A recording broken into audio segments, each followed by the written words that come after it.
જય શ્રી કૃષ્ણ બધાને. કેમ છો? જય શ્રી કૃષ્ણ.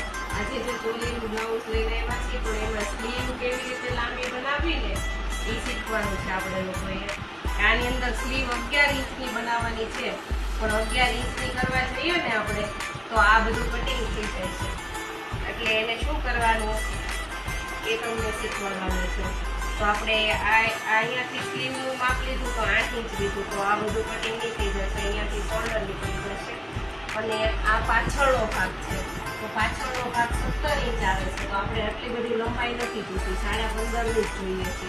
એટલે આ બોર્ડરનું કટિંગ કરી અને અહીંયા લગાડી દેવાનું છે એટલે એની લેન્થ આવી જાય, લંબાઈ આવી જાય. ધારો કે 8 ઇંચ આવ્યું તો અહીંયાથી 3 ઇંચ લગાવવાનું છે એટલે 11 ઇંચ આવી જાય અહીંયા આ સ્લીવમાં.